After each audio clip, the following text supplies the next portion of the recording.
एक बुजुर्ग ने बाबा जी से पूछा कि 1906 में उन्हें नामदान मिला था और उस समय हजूर महाराज जी और बाबा जी दोनों के स्वरूप उनका ध्यान में आते थे।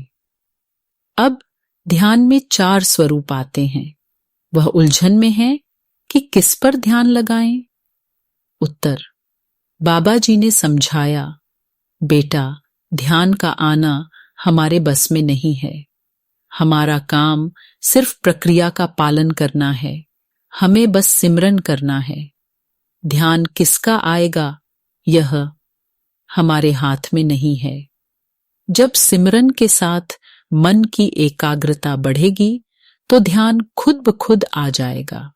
ध्यान के स्वरूप पर उलझने की जरूरत नहीं है, बस सिमरन पर जोर दो, बाकी सब अपने आप हो जाएगा। एक महिला ने पूछा कि वह पूरी जिंदगी भजन सिमरन नहीं कर पाई क्योंकि घर की जिम्मेदारियों में व्यस्त थी। अब जब बच्चे बड़े हो गए हैं तो वह भजन सिमरन करना चाहती हैं। बाबा जी कृपया मार्गदर्शन करें। उत्तर: बाबा जी ने उत्तर दिया, यह सब हमारी मन की योजना होती है। मन हमेशा प्लान करता रहता है। सोचते हैं कि पहले यह करना है, फिर भजन सिमरन करेंगे। लेकिन अगर हम इसी सोच के साथ चलते रहेंगे तो वह दिन कभी नहीं आएगा। जिम्मेदारियां जीवन भर साथ रहती हैं। भजन सिमरन को प्राथमिकता बनाना जरूरी है। इसे जिम्मेदारियों के साथ संतुलित करना सीखें। अब जो समय बीत गया उसे छोड़ दो और अपने वर्तमान और भविष्य को संवारो। एक लड़के ने पूछा, हम खुद की पहचान कैसे कर सकते हैं? मैं कौन हूं, यह कैसे पता चलेगा? उत्तर: बाबा जी ने समझाया, यह सवाल इंसान सदियों से खोजता आ रहा है, लेकिन इसका जवाब हमें बाहर से नहीं बल्कि अंदर से मिलेगा। यह वह चीज है जो हमारे अंदर खो गई है, लेकिन हम इसे बाहर ढूंढने में लगे हुए हैं। जैसा कि कहा जाता है, मैं सोचता हूं इसीलिए मैं हूं। लेकिन यह सोच कहां से आती है? यह मन से आती है। तो क्या इसका मतलब यह है कि हम सिर्फ मन तक सीमित हैं? नहीं, हमारी असली पहचान मन से बहुत परे है। खुद को जानने के लिए हमें अपनी सूरत को जागृत अवस्था तक ले जाना होगा। जब हमारी सूरत जागेगी तब हमें अपनी असली पहचान का एहसास होगा। एक भाई ने पूछा कि क्या सेवादार सेवा के बदले यह उम्मीद कर सकते हैं कि जब कर्मों का हिसाब होगा तो उन्हें माफ करके दिया जाएगा? उत्तर: बाबा जी मुस्कुराए और कहा, कर्मों का नियम अटल है। यह सोचना कि हम बाहरी सेवा करके अपने कर्मों से बच जाएंगे, यह हमारी भूल है।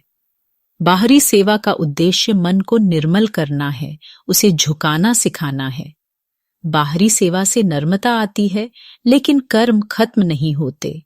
कर्मों का हिसाब सिर्फ बाहरी सेवा से नहीं मिटता, इसके लिए भजन सिमरन करना जरूरी है। दूसरा कोई रास्ता नहीं है। एक लड़के ने पूछा कि हमें सच्चे गुरु की पहचान कैसे होगी? उत्तर: बाबा जी ने समझाया, सबसे पहले यह समझना जरूरी है कि गुरु वास्तव में कौन है। अक्सर हम उसे गुरु मान लेते हैं जो हमें कुछ सिखाता है, जैसे स्कूल के शिक्षक। लेकिन सच्चाई यह है कि गुरु कोई शरीर नहीं होता, गुरु तो शब्द है। शुरुआत में हम उसी को गुरु मानते हैं जो हमें मार्ग दिखाता है, लेकिन असल में शब्द ही गुरु है। एक लड़की ने पूछा, बाबा जी, ऐसा क्यों कहा जाता है कि जब तक सही समय नहीं आता या अगर किस्मत में न हो तब तक इंसान गुरु को नहीं पहचान पाता? उत्तर: बाबा जी मुस्कुराए और कहा, यही तो मालिक की कृपा है। अगर वह चाहे तो हमें समझ और शक्ति दे सकता है ताकि हम उसे पहचान सकें। लेकिन अगर वह नहीं चाहे तो हम पूरी जिंदगी उसके पास रहकर भी उसे नहीं पहचान सकते। बहुत से लोग इस संसार में आते हैं और बिना गुरु के ही चले जाते हैं, जबकि कुछ लोग ऐसे होते हैं जो गुरु तक खींचे चले आते हैं। यह सब मालिक की कृपा से होता है। एक लड़के ने पूछा, क्या आत्मा के पास इतनी शक्ति है कि वह शब्द को पहचान कर खुद ही उसमें समा सके? उत्तर: बाबा जी ने विस्तार से समझाया। यही कारण है कि शुरुआत में गुरु और शिष्य दोनों को शरीर के दायरे में आना पड़ता है।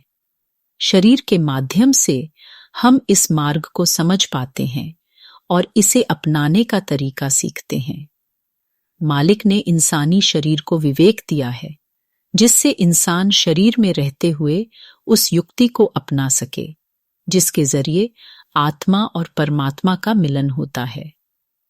शरीर नश्वर है, लेकिन जब हम इसी शरीर में भजन करते हैं तो हमारी आत्मा आध्यात्मिक यात्रा पर आगे बढ़ती है और एक दिन परमात्मा में समा जाती है। एक लड़की ने पूछा, जब मैं सेवा करने जाती हूँ या सत्संग में जाती हूँ तो कुछ लोग मेरा मजाक उड़ाते हैं, क्या करना चाहिए?